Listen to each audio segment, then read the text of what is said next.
So how's the last 12 months gone? Well, I'll tell you.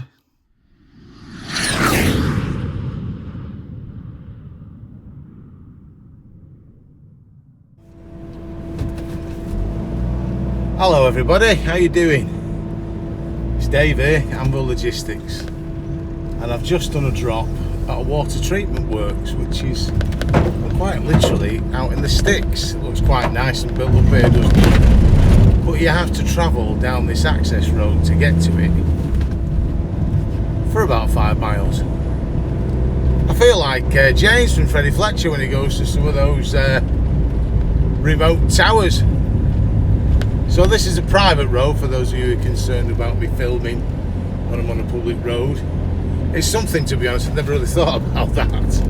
So I might have to think again about that, or wonder how you can do it without possibly getting into trouble. Anyway, we're not here to do a video diary this week. What we're here to do is to talk about how Anvil Logistics did in the last 12 months, because today is the 15th of June and it is now 12 months since I decided to step out and go on my own. So without further ado, I'll hand you over to myself and the books. Hi everybody. So what I'm going to do now is I'm going to have a talk about how I have done in 12 months as trading. And I set up my company at the beginning of June, and I started trading. I did my first job on the 15th of June 2022, and I've taken the figures up to and including the 2023 15th of June. So what I'm going to do is going to give a brief overview of the figures. They're not going to be forensic figures because, you know, I'll leave that to the accountant to sort all the nitty bitty and bits and bats. I'm going to just talk about how the year went and how from beginning, where I was very unsure. I had watched lots of YouTube videos, because they are a good source, despite other people's opinions. They are a good source if you know nothing and have done nothing to get some information. Obviously, not everybody agrees with the views on the YouTube videos, and mine either, which is fair enough. That's not a problem. They're really more aimed at people who perhaps who are thinking of coming on. And this particular video, I would hope would give people an overview of, well, it's not worth it. You didn't earn enough, or yeah, you weren't enough, so it's something I'll think about doing. I've learned a lot over the last 12 months, you know, because I've gone in very green. I've made mistakes and I've got more experience as I've come along, and that's through advice from other people, watching how other people do things as well. All of that, and I don't think you ever stop learning, and the way I do it is my way of doing it. And some people have their way of doing it and don't think that my way is a good way. And that, again, that's fair enough. You know, I have recently been getting a few people saying that I'm doing it wrong, I'm taught crap. And again, you know, not everybody's going to agree with what you said, are they? But I will tell you this, that everything I say on these YouTube videos is the truth. I say the truth. And then people might sit home and think, oh, he's talking crap, or something. I'll think, yeah, that's good information. I'll take that on board. You take it all with your own opinions. That's it, you know. And I simply impart to you what I have done. And now you take that, again, is up to you, you know. Simple as that. So, 12 months of trading. From a very slack beginning, because I was very unsure. Not sure how much to bid, not sure where to bid, etc. I didn't have any work of my own. So I relied totally on the Courier Exchange to get my work. So it started slow and it built up as I got more experienced. So over the course of the 12 months, Now these figures are including VAT. So the company has turned over £65,438 including VAT. Now the VAT is broke down a little bit differently because for the first 3 months of trading, I didn't collect any VAT because it took 3 months to get my VAT registration through. So the first 3 months, there was no VAT. And then I've had to sort of like jig the figures about and work it out. So that basically is 9 months trading with VAT and 3 months trading without VAT. So that's how much we turned over. Now, it sounds great. It sounds, oh, that's a good figure. But of course, there are massive overheads that you have. And when you set up, you have big overheads. So I set up the company with zero funds. So I had to invest some of my own money to get the company on the ground, off the ground, so to speak. So I paid £1,600 for a subscription to the Courier Exchange. I paid £4,000 as a deposit on my van, and I financed the rest at £500 per month. So those are, you know, big overheads. I paid approximately £400 out on equipment. That is straps, stationery, all that kind of thing, all the equipment that you need to operate. I already had some ADR kit, but I did have to pay out for new fire extinguishers and things like that. My insurance last year was £2,900, which was for hire and reward, and also covered me to carry hazardous goods. That included breakdown cover and hire van cover in the event of an accident, which obviously I didn't use because I didn't have an accident. In terms of outlay, in terms of paying out for the van, running a van's not cheap, is it? Obviously, you have got to fuel them. And I've got here the amount of money I spent on fuel was £14,281. That was over 12 months.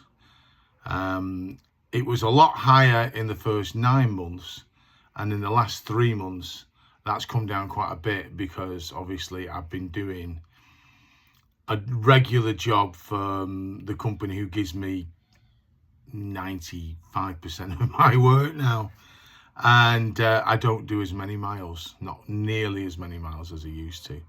So my fuel outlay has come down considerably. But over the course of the year, £14,281.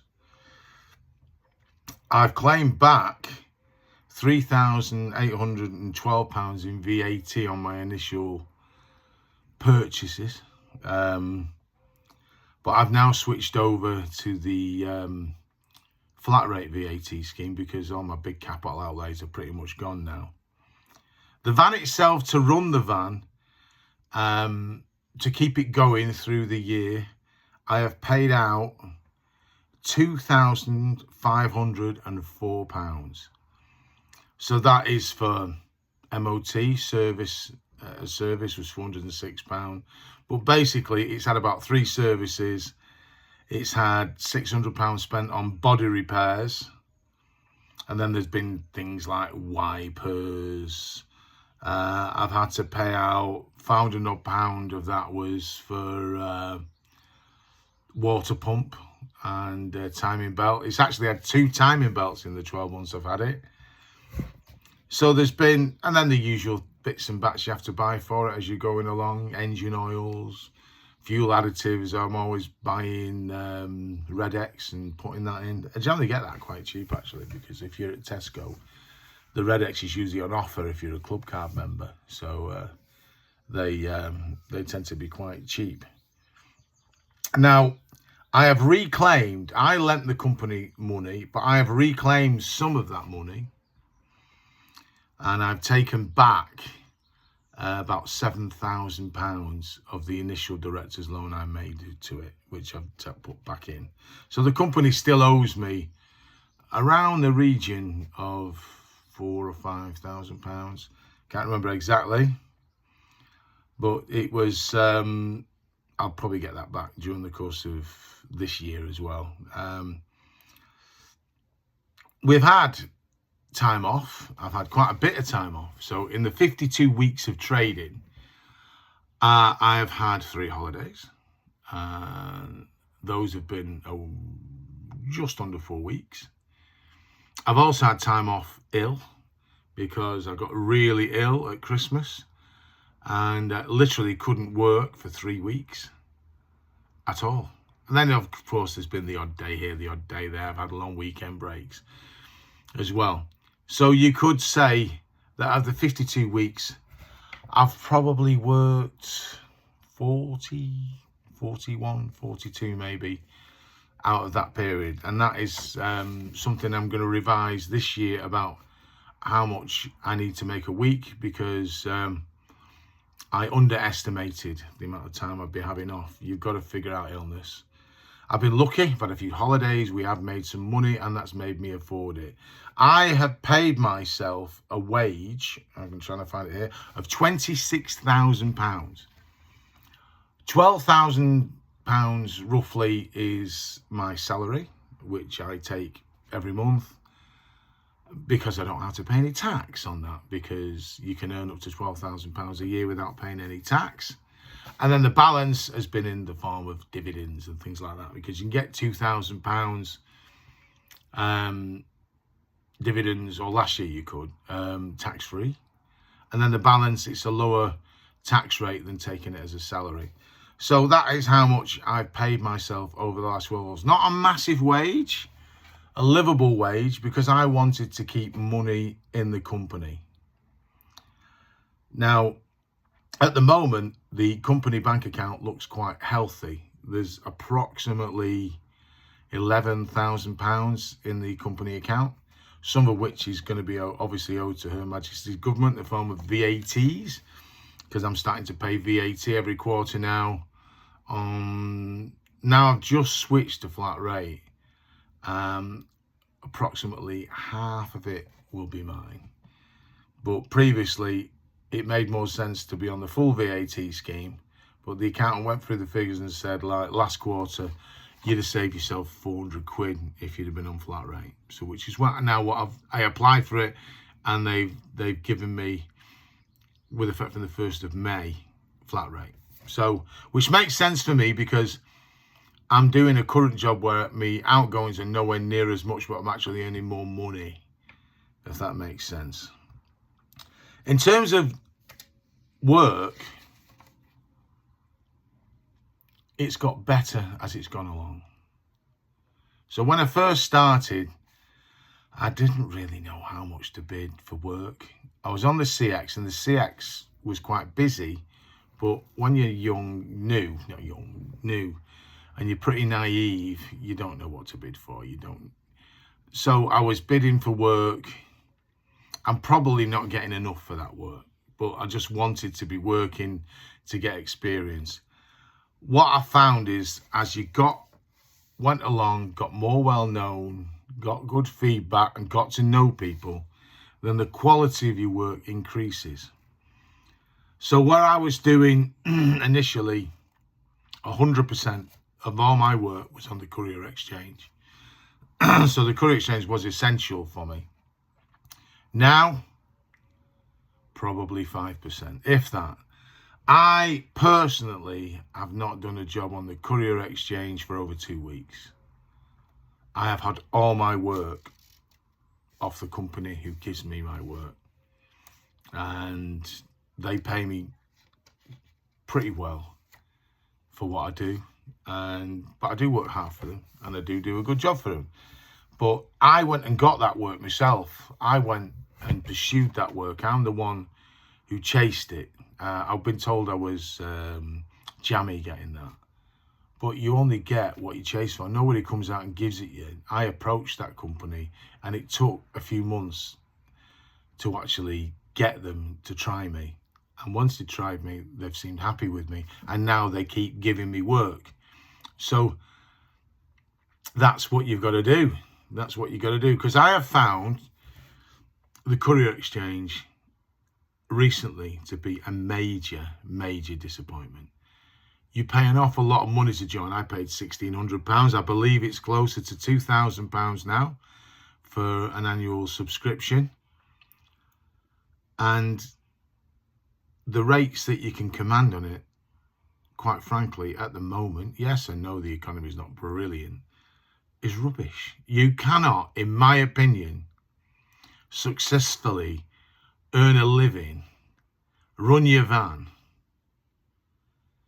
and make a profit on what you can command bidding on the Courier Exchange at the moment. In my opinion, you cannot run vans at 60, 70 pence a mile. I don't see how you can earn any money. You'd have to guarantee a return load every time to make it worth your while. I'm hearing tales on the chat groups of people running at 60 pence a mile. And I think to myself, well, you might as well get a job. You might as well go out and get a job as a driver for someone else and earn, the minimum wage, because you ain't going to earn money on that. You're running something at 60 pence a mile and you've got to maintain it. You're spending a fortune. Look at how much I spent last year, £2,504, on various things. Full set of tyres for your vans, what, 500 quid? It's expensive to run, and then you're running at 60 pence a mile. It just doesn't pay. I'm sorry. I think that CX needs a revamp myself. Now, that I know there's lots of people on here who earn a reasonable living on it, but they're all canny operators, aren't they? Experienced people like the Saintsman. He's been working for 3 years on the Courier Exchange. He knows his way around it. He knows how to bid, where to bid, and he also knows a lot of shippers. So when he bids, they see him and they'll give him the work. If you're new, I struggle to see how you're going to do well. I've had people contact me saying they're packing it in. So, you pay your money, you take your choice. But at the moment, I couldn't recommend that you join the Courier Exchange. Not at the moment. I just don't think you're paying a lot of money out and you're not going to get the return. The only way I have found is to get some work of your own, which has happened to me. As time went on and I got more known and people decided that they thought I did a good job, then they approached me for work. I was lucky. I met people like James from Freddie Fletcher's who gave me a lot of work when I was about 3 months into, being on here. Because he obviously felt I did a good job. And he could trust me, and for him, he paid me a fair price. Better than I could command on the Courier Exchange. But at the same time, I gave him my best. And that's the same with other shippers out there. There are other shippers, I'm not going to name them, but who started to contact me direct. Now, some of it, I'll admit, is because I do have a specialist skill, don't I? Skill's the wrong word, but I can carry hazardous goods. So because of that, you can command a little bit more money. But in terms of the amount of work available for that on the Courier Exchange, it's rubbish. There's hardly any. And people are bidding, again, out of desperation, they're bidding low to get that work. So I've fallen lucky. I went out and targeted companies I knew transported hazardous goods. Emailed them, rang them, went and visited them. And in the end, I've got this gig. And this gig is a well-paid gig, so that I would anticipate that next year, providing I'm still getting regular work for them, my figures will be a lot better. So the figures I gave you, the turnover, even after the expenses are taken out, is enough to run the van, pay for the van's repairs and things like that, pay for its finance, pay for its insurance, pay for the Courier Exchange, and still show a profit for the company. So the company in 12 months has shown a profit. It's kept me in a wage, and I've not worked as much as perhaps I thought I would in terms of the amount of weeks I've actually worked. So I am reasonably satisfied with what I took. I am a one-man band. I don't have any employees or anything like that. I don't think I want to go into shipping work out. This situation with the company I'm with now suits me down to the ground because they give me work to do at an agreed price. And if they've got more work than that, then they'll advertise it and find someone else to do it. They don't put and say to me, oh, it's your contract, so you've got to find other drivers, and then I'd have to put it on the CX or places like that. And that suits me. Someone with ambition would probably think, right, well, I'll put that work on the CX and put other drivers on, make a little bit of profit on each job. But I always set out that I'm quite happy, and still I'm quite happy being a one-man band, doing work for companies or other shippers, as long as I get what I consider to be a fair price for that job. That suits me down to the ground. That's what I'm about, and that's what I think I want to carry on doing. Now, when it comes to the renewal of my Courier Exchange, that is due in about September, because when I took it out in June, the deal was I got an extra 3 months on top. So I'm going to see exactly how much the renewal is. Is it worth it for me to carry on the Courier Exchange? Because if they want more money than the £1,600 I paid last year, I don't think it is. I don't know if I can have a smaller package, because at the moment I can post work, but I'd never have any work to post. So if I take that option off, will it be a bit less? I don't know. But I'm going to have to think seriously about whether I'm going to have it or not. At the moment, I think I probably will keep it as a form of insurance, maybe to get a backload here and there. Because although the bulk of the work I'm doing nowadays is an ADR multi-drop, they do on occasion give me a same day to do. Like last week, I went to Watford, and for them on a same day. Now, I did actually look on the Courier Exchange to see if I get anything going back. There was only 2 jobs available. I bid for both of them. And when I say 2 jobs available, going to the direction I wanted, I bid for both of them. I didn't get any. And I didn't bid high, because I figured that's the only time I'll go lower is to bid as a backload, because you don't mind going cheaper as a backload. Didn't get a sniff on any of them. I thought, you know what, I'm driving home. There's enough money in this job that I can afford to drive home anyway. And that's exactly what I did, because I made decent money on it anyway. So that is the year. I'm just having a quick read through to see if there's anything I missed out on.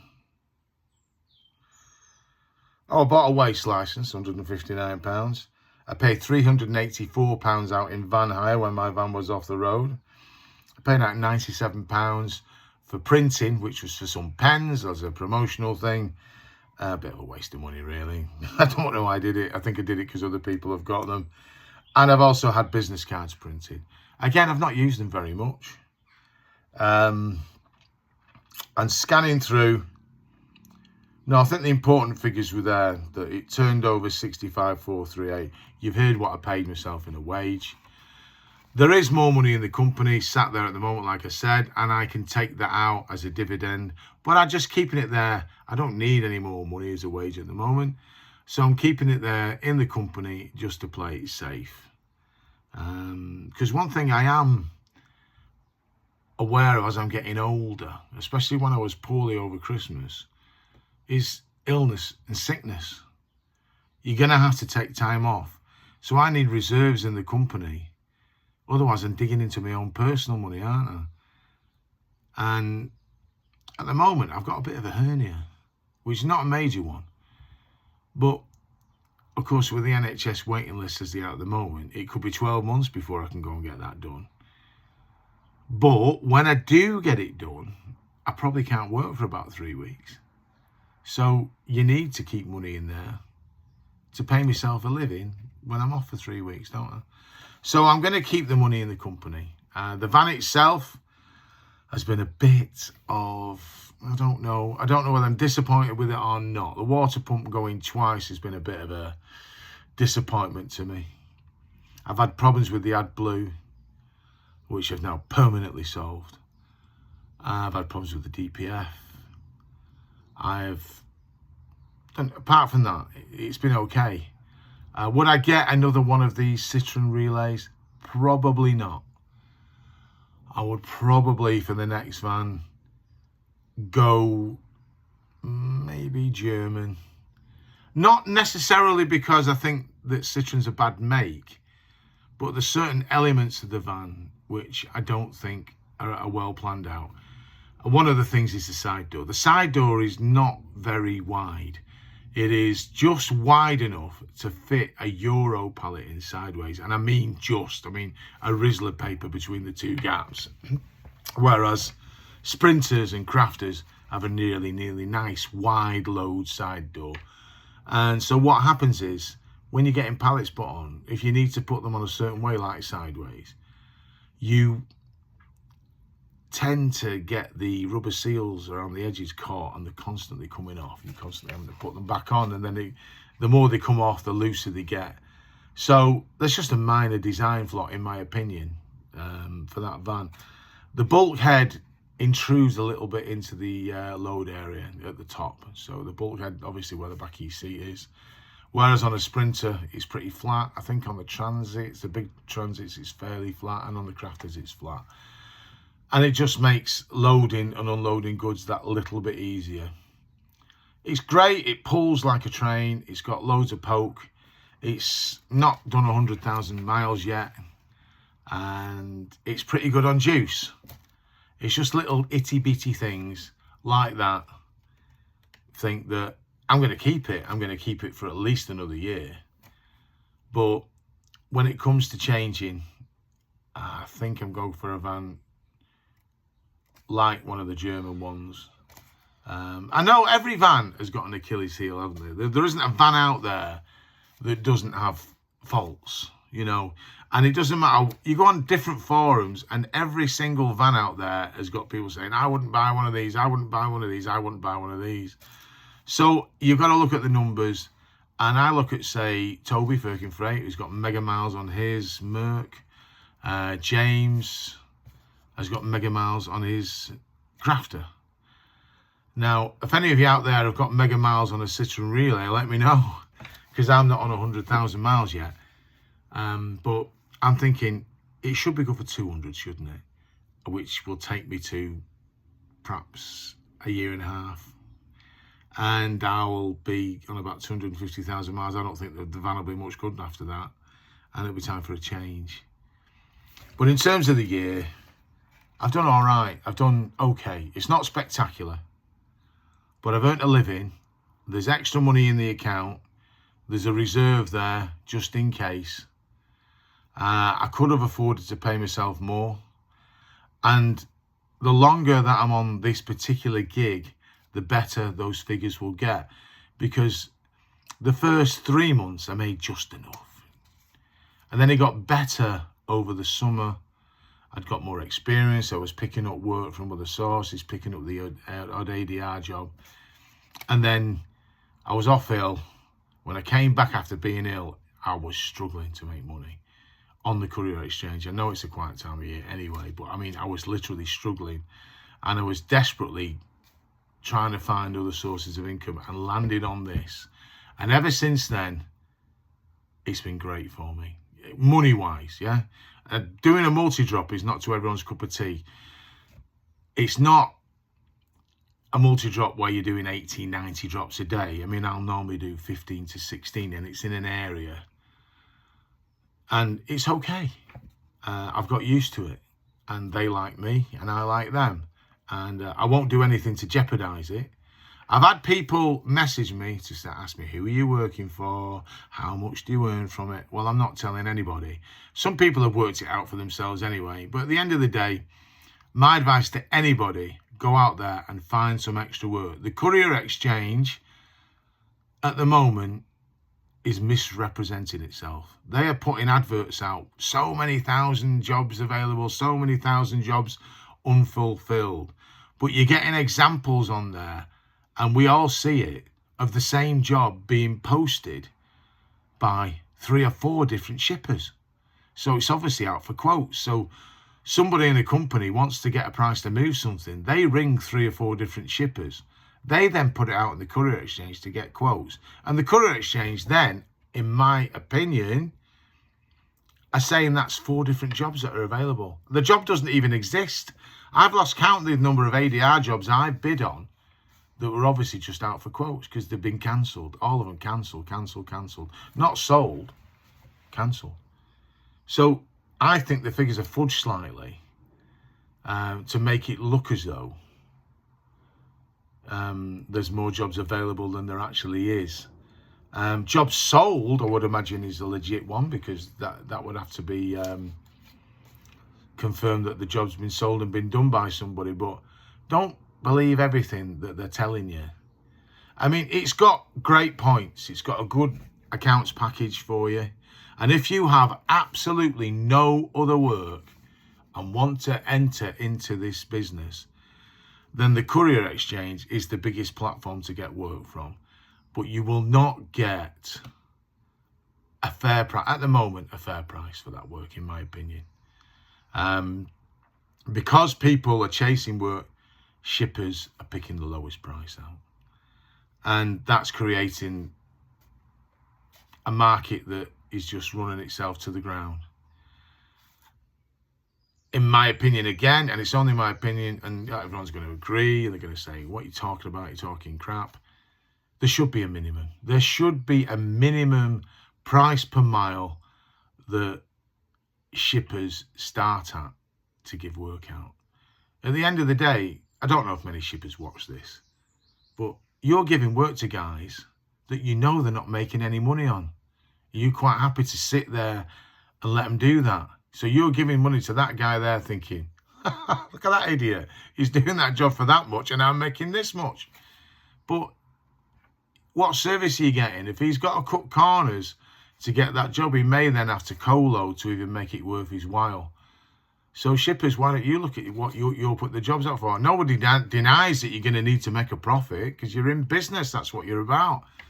But seriously, giving work out at 50 and 60 pence a mile, you know, you obviously sleep well at night doing it.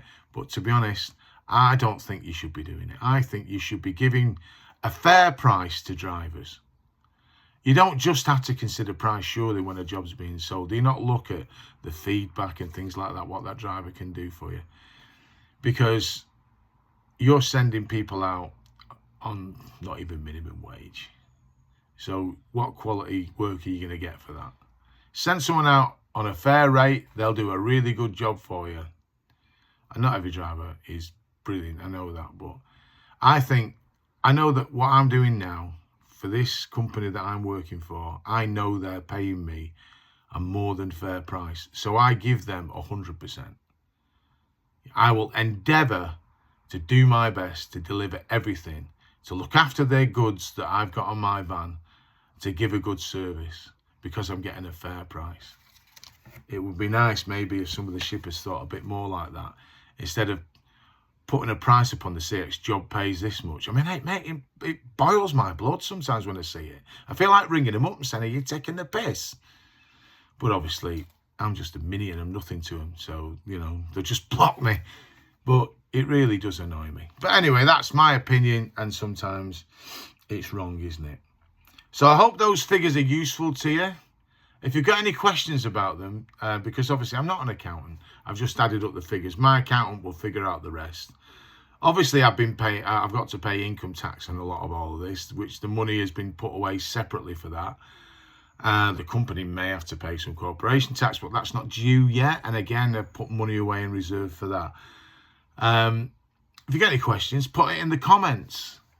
Or if you got any tips, put them in the comments. If you say, Dave, why don't you do this, this and this? Because I have an accountant, they sort that. When it comes to getting the work, that's what I've done over the years. I've built it up from just using the CX to now doing work of my own. It's not, you know, it's not my own.